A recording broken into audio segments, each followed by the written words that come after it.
एक रिपोर्ट कहती है कि दक्षिण प्रशांत महासागर में एक रहस्यमय द्वीप है जहां पूरी आबादी सिर्फ महिलाओं की है। लोग इसे वर्जिन आइलैंड कहते हैं। ये भी माना जाता है कि उन महिलाओं के पास एक बीज है जिसकी वजह से उनकी उम्र सामान्य मनुष्यों की तुलना में 10 गुना धीरे बढ़ती है। इसीलिए बहुत से लोग उस द्वीप का पता लगाने की कोशिश कर रहे हैं। उन्हीं में से एक है मिस्टर सॉन्ग, जो अमर होना चाहता है और इसीलिए वो उस आइलैंड की खोज के लिए अपने विशेषज्ञों और खोजकर्ताओं को भेज रहा है। दूसरी तरफ हम वॉन्ग को देखते हैं, जो एक न्यूज रिपोर्ट में मिस्टर सॉन्ग के बारे में सुन रहा है कि मिस्टर सॉन्ग ने एक बार फिर से वर्जिन आइलैंड की खोज के लिए एक बड़े अमाउंट का ऐलान किया है। न्यूज में उस आइलैंड के बारे में बताया जा रहा है कि मिस्टर सॉन्ग के इस मिशन में भाग लेने के लिए कोई भी खोजकर्ता नहीं बचा है और आज तक उस आइलैंड पर सिर्फ एक ही आदमी ने कदम रखा है, जिसका नाम ली है, जो कि एक प्रसिद्ध खोजकर्ता है। ली कोई और नहीं बल्कि वॉन्ग के पिता है, लेकिन वो द्वीप से कभी वापस ही नहीं लौटे और दुनिया या अपने बेटे के लिए कोई संदेश भी नहीं छोड़ा। और उनके बारे में ये अफवाह है कि वो उस द्वीप पर सुंदर महिलाओं से आकर्षित हो गए,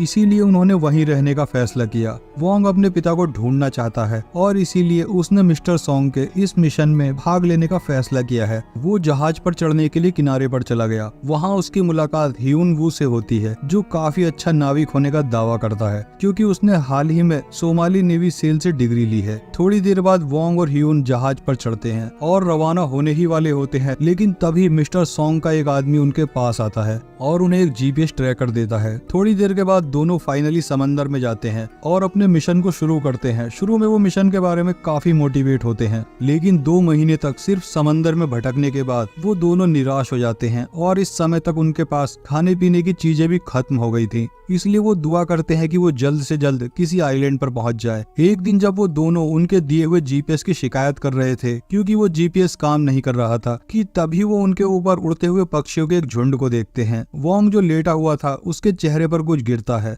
और जब वो उसे सूंघता है तो उसे पता चलता है कि वो पक्षियों की पोटी है और इससे उसे यकीन होता है कि वो किसी आइलैंड के बहुत पास हैं। और जब वांग अपनी दूरबीन से देखता है तो ह्यून को बताता है कि उनके सामने एक आइलैंड है, लेकिन बदकिस्मती से वहाँ पर लहरें काफी तेज होती हैं, जिस वजह से वो अपने जहाज को आगे नहीं ले जा सकते और इसीलिए उन्हें उस आइलैंड पर तैर कर जाना पड़ता है। अगले सीन में जब वो किनारे पर उठते हैं तो उन्हें अपने चारों ओर महिलाओं की एक सेना दिखाई देती है। ह्यून पूछता है कि क्या वो दोनों वर्जिन आइलैंड पर हैं, पर वो महिलाएं सिर्फ उन्हें घूरती रहती हैं। बाद में उनको पूछताछ के लिए एक कबीले में लाया गया। हमेशा की तरह ह्यून ओवर कॉन्फिडेंट हो जाता है और महिलाओं के साथ फ्लर्ट करने की कोशिश करता है, लेकिन उसकी पिटाई हो जाती है और इस घटना की वजह से इन दोनों को लकड़ी के एक पिंजरे में कैद कर दिया जाता है। फिर उन दोनों को महिलाओं के लीडर पैट्रियक के सामने पेश किया जाता है और वो उनसे कहती है कि पिछले 500 सालों में केवल कुछ ही खोजकर्ता उनके इस आइलैंड तक पहुंच पाए हैं। और ये सुनकर ह्यून को भरोसा नहीं होता कि वो महिलाएं इतने लंबे समय से वहां पर रह रही हैं और वो मजाक में उनसे पूछता है कि क्या वो सभी अमर हैं, लेकिन वो उसकी बात का कोई जवाब नहीं देती। और जब वो सभी महिलाएं उन्हें पिंजरे में छोड़कर चली जाती हैं तो वांग अपनी जेब से एक चाकू निकालता है और फिर रात को वो दोनों उस पिंजरे को चाकू से काट देते हैं। इसके बाद वांग किसी सुराग के लिए इस जनजाति की जांच करने का फैसला करता है, जबकि ह्यून उस द्वीप से बच के निकलने के तरीके खोजने निकल पड़ता है। अगले सीन में ह्यून को जंगल की ओर रास्ते की खोज में बढ़ते हुए दिखाया जाता है, जबकि वांग महिलाओं के कबीले में आता है और एक झोपड़ी में जाता है। इधर ह्यून को पता चलता है कि उन महिलाओं ने पूरे जंगल में जाल बिछा रखे हैं और ह्यून नीचे एक खरगोश के होल में गिर जाता है और फिर उसकी पीठ पर लकड़ी का एक तीर आकर लगता है और अगले ही पल उसके सर पर काफी सारे नारियल आकर गिरते हैं। इसी बीच हम म्यूयन को देखते हैं, जो कि इस कबीले की सबसे खूबसूरत और मासूम लड़की है, जो अपनी छोटी बहन मून के साथ उस झोपड़ी में जाती है जहाँ पर वोंग पहले से मौजूद है। हैरानी की बात है कि ये झोपड़ियाँ इन लोगों के लिए नहाने की जगह है। जब म्यूयन अपने कपड़े उतारकर नहाने की तैयारी करने लगती है तब वोंग कोशिश करता है कि वो चुपके से झोपड़ी से बाहर निकल जाए, लेकिन बदकिस्मती से म्यूयन की छोटी बहन उसे देख लेती है और उसे वहां से जाने नहीं देती। और जब वांग उस छोटी लड़की को एक चॉकलेट की रिश्वत देने की कोशिश करता है तो वो लड़की चिल्लाने लगती है और उससे कबीले की सारी महिलाएं सतर्क हो जाती हैं। फिर डरा हुआ वोंग वहां से अपनी जान बचाने के लिए भागता है तो वो महिलाएं भाला लेकर उसका पीछा करती हैं। वो उन महिलाओं को डराने की पूरी कोशिश करता है, लेकिन आखिरकार पकड़ ही लिया जाता है। फिर उस कबीले की लीडर वोंग को बताती है कि जेल को तोड़ना उनके लिए पाप है और कबीले पर हमला करने की कोशिश के लिए वोंग को मौत की सजा सुनाई जाती है। तभी ह्यून जो कि घायल हालत में है मगर फिर भी अपने दोस्त को बचाने के लिए वहां पहुंचता है और उन्हें धमकी देता है कि वो एक खतरनाक सैनिक है जो कि युद्ध कौशल जानता है, लेकिन महिलाएं उसके झूठ को पकड़ लेती है और एक बार फिर से उसकी धुलाई हो जाती है। कबीले का मानना है कि जब उसकी महिलाएं नहाने गई थी तो वोंग उन्हें बिना कपड़ों के देखने गया था और इसीलिए वो वोंग और उसके दोस्त को फांसी देने की मांग करती है। लेकिन उन दोनों को मारने से पहले उन महिलाओं की लीडर ये जानना चाहती है कि वो दोनों इस आइलैंड पर आए क्यों हैं। वोंग ने जवाब दिया कि वो अपने पिता की तलाश में है जो कि 10 साल पहले द्वीप पर आए थे। ये सुनकर उनकी लीडर ने बताया कि वो वोंग के पिता से मिली थी और वो उनकी तलाश कर रही है और अगर वोंग के पिता उसे दोबारा दिख गए तो वो उन्हें मार डालेगी। इतना कहकर वो अपनी महिलाओं को, अपराधियों को उसके पवित्र पेड़ पर ले जाने और वहां उन्हें पकाने का आदेश देती है। ह्यून महिलाओं से विनती करता है कि वो वहां नहीं था जिसने मियोयांग को ऐसी हालत में देखा और वो महिलाओं से उसे रिहा करने के लिए कहता है, लेकिन कोई फायदा नहीं है। इसके बाद महिलाएं उन दोनों को पकाने की तैयारी करती हैं, जबकि लड़कों को बांधकर बड़े बड़े बैरल में रख दिया जाता है। ह्यून को डर है कि वो महिलाएं उन्हें पकाकर खाने वाली हैं और तभी उनके पास मियोयांग आती है। वो वोंग पर जासूसी करने के लिए फटकार लगाती है और कहती है कि क्योंकि उसने उसे बिना कपड़ों के देखा इसलिए वो वोंग को मार डालना चाहती है। हालांकि जब ऐसा लगता है कि वो चाकू से उन्हें मारने वाली है तभी वो उनकी रस्सियां काट देती है और उन दोनों के भागने से पहले मियोयांग उनसे कहती है कि वो वोंग से नफरत करती है, लेकिन इसके बावजूद भी वो नहीं चाहती कि वो उसकी वजह से मारे जाएं। फिर वो दोनों जंगल में भाग जाते हैं, लेकिन बदकिस्मती से वो फिर से जाल में फंस जाते हैं। अगली सुबह वांग और ह्यून को फिर से पकड़ लिया जाता है और पवित्र पेड़ के सामने लाकर बांध दिया जाता है और फिर महिलाएं उन दोनों को पकाने की तैयारी में लग जाती हैं। लेकिन तभी उन्हें पता चलता है कि उनके कबीले की एक लड़की समंदर में डूब रही है और जब वो सभी महिलाएं किनारे की ओर भागती हैं तभी मौका देखकर वांग और ह्यून वहां जल रही आग की मदद से अपनी रस्सी को जला लेते हैं और भाग जाते हैं। और भागते समय उन्हें एहसास होता है कि उस पवित्र पेड़ में भी आग लग गई है और दूसरी तरफ सभी महिलाएं डर के चिल्ला रही हैं क्योंकि उनकी साथी समंदर में डूब रही है। इधर वो दोनों जब यहाँ से भाग रहे होते हैं लेकिन तभी वोंग का मन बदल जाता है और चाहे वो कबीले वाले थोड़ी देर पहले उसे और उसके दोस्त को मारने वाले थे लेकिन फिर भी वो उस डूबती हुई लड़की को बचाने का फैसला करता है। फिर वोंग समंदर में जाता है और उस लड़की को डूबने से बचा लेता है और जैसे ही वोंग उस लड़की को किनारे पर लाता है तभी ह्यून उस लड़की को बचाने के लिए CPR देने लग जाता है और फाइनली उस लड़की की जान बच जाती है और महिलाएं लड़कों की बहादुरी की तारीफ करती हैं।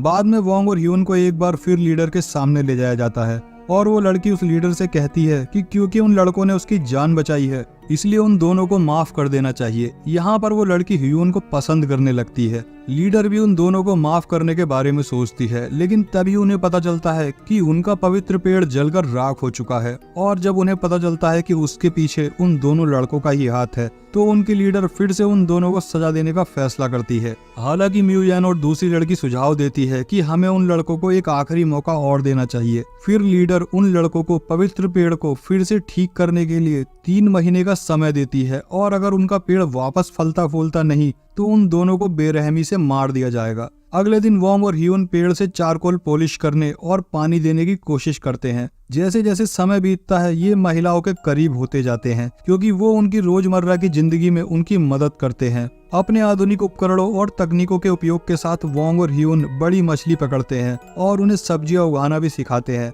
इस दौरान वो दूसरी लड़की ह्यून का ध्यान खींचने की पूरी कोशिश करती है और ह्यून भी उस लड़की के लिए रोज फूल लाता है। एक दिन जब वोंग अपने GPS पर सिग्नल ढूंढने की कोशिश कर रहा था तभी उसे मियोयांग के पीछे एक खतरनाक सांप दिखाई देता है और वो तुरंत मियोयांग को उस सांप से बचा लेता है और वो दोनों एक रोमांटिक पोज में दिखते हैं। फिर मियोयांग वोंग को बताती है कि वो उसका पालतू सांप है। अगले दिन वोंग और ह्यून उस पवित्र पेड़ को दोबारा अंकुरित होता हुआ देखकर बहुत खुश होते हैं और रात को वो सभी महिलाएं वोंग और ह्यून के साथ मिलकर जश्न मनाते हैं और डांस करते हैं। और तभी वोंग मियोयांग को शांति से नाचते हुए देखता है और वोंग सोचता है कि जिंदगी बड़ी होनी चाहिए, लंबी नहीं। और फिर वोंग मियोयांग और उसके कबीले की रक्षा करने का फैसला करता है। थोड़ी देर में मियोयांग वोंग के पास आती है और उसे अपने कबीले के इतिहास के बारे में बताती है। वो बताती है कि बहुत समय पहले एक सर्व महिला जनजाति थी जिसे डायन जनजाति के रूप में जाना जाता था। डायन जनजाति प्रकृति के सबसे करीब रहने वाली जनजाति थी। उनका काम उनके पास मौजूद युआन बीच की रक्षा करना था और उनका मेन काम यही था कि उन्हें प्रकृति और मनुष्य के जीवन के बीच संतुलन बनाए रखना था।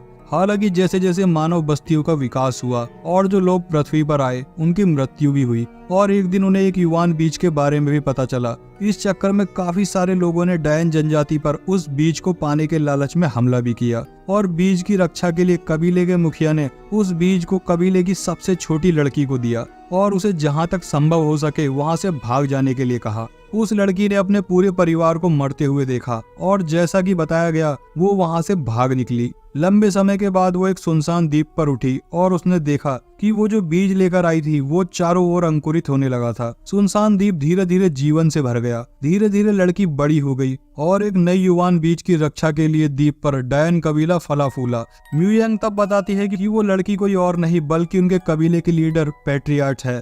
अगली सुबह वो वोंग को उस जगह पर ले जाती है जहां उसने आखिरी बार उसके पिता को देखा था। वहां पर वोंग को अपने पिता की एक पुरानी डायरी मिलती है जहां उन्होंने डायन कबीले के साथ अपने समय के बारे में लिखा है। वो लिखते हैं कि इस आइलैंड पर उन्हें प्यार, सद्भाव, दया और जीवन के प्रति श्रद्धा के बारे में पता चला और वो नहीं चाहते थे कि दूसरे लालची लोग इस आइलैंड को खोजें, इसीलिए उन्होंने कभी वापस रिपोर्ट ही नहीं किया। ये उम्मीद करते हुए कि कबीले और उनके जीवन के रहस्य आधुनिक लोगों के लालच से दूर रहें। उसके बाद वोंग को उसके पिता का आखिरी संदेश मिलता है जिसमें वो यही आशा कर रहे थे कि उनका बेटा उनके द्वारा लिए गए फैसलों को समझेगा। अगले सीन में वोंग को समझ आ गया कि उसे क्या करना है और वो जीपीएस ट्रैकर को नष्ट कर देता है। लेकिन इससे पहले कि वो वहां से जाए उन्हें इस जीपीएस में एक बीप सुनाई देती है और उन्हें पता चल जाता है कि ये अभी भी काम कर रहा है। और उसी वक्त मिस्टर सोंग को उस आइलैंड के बारे में पता चल जाता है। लड़के फिर तुरंत लीडर के पास भागते हैं और उसे तुरंत द्वीप को छोड़ने की चेतावनी देते हैं कि मिस्टर सोंग और उसके लोग उस बीज को पाने के लिए उनकी तरफ आ रहे हैं। और वो फिर मिस्टर सोंग के लोगों को बहकाने और उन्हें फुसलाने और एक एक करके बाहर निकालने की योजना बनाते हैं। जल्दी ही मिस्टर सोंग अपने लोगों के साथ आता है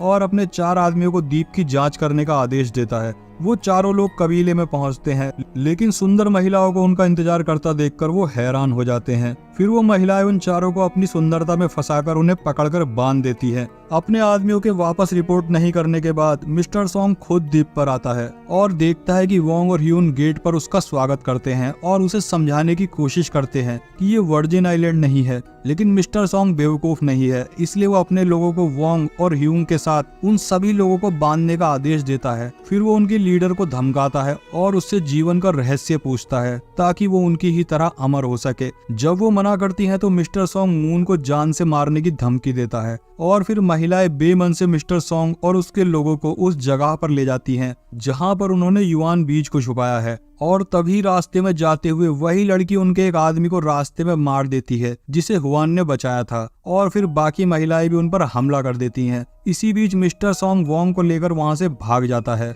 और उसे एक टाइम बॉम्ब पहना देता है और फिर वो डायन कबीले के रहस्य को नहीं बताने पर उस बॉम्ब को ब्लास्ट करने की धमकी देता है। तभी ह्यून महिलाओं के साथ वहां पर पहुंचता है और मिस्टर सोंग को पकड़ लेता है। लेकिन मिस्टर सोंग तब तक बॉम्ब का बटन दबा चुका था और बॉम्ब पर 30 सेकंड की उल्टी गिनती शुरू हो जाती है। और जैसे जैसे समय खत्म हो रहा था तभी वोंग को रियलाइज होता है कि उन सभी लोगों को बचाने के लिए उसे अपना बलिदान देना होगा और वो अकेला ही समंदर की ओर दौड़ता है। दौड़ते समय वोंग के मन में बहुत सारे ख्याल आते हैं और महिलाओं के कबीले के साथ वक्त बिताने के बाद उसे समझ आ गया है कि उनका मिशन प्रकृति और जीवन के बीच संतुलन की रक्षा करना है। और उसे ये बात भी समझ आ जाती है कि उसके पिता ने भी इसीलिए ही खुद की कुर्बानी दी थी। जल्दी ही समंदर में बॉम्ब ब्लास्ट हो जाता है और ये देखकर म्यूयांग जोर से चिल्लाती है और वहाँ मौजूद सभी लोग वोंग के बलिदान देने पर रोने लगते हैं। तभी सीन कट होता है और बाद में हम वोंग को फिर से जागते हुए देखते हैं। ऐसा लगता है कि आइलैंड के जादू ने वोंग को उसकी निस्वार्थ बलिदान के लिए फिर से जिंदा कर दिया और इसी के साथ ये मूवी यहीं पर खत्म हो जाती है।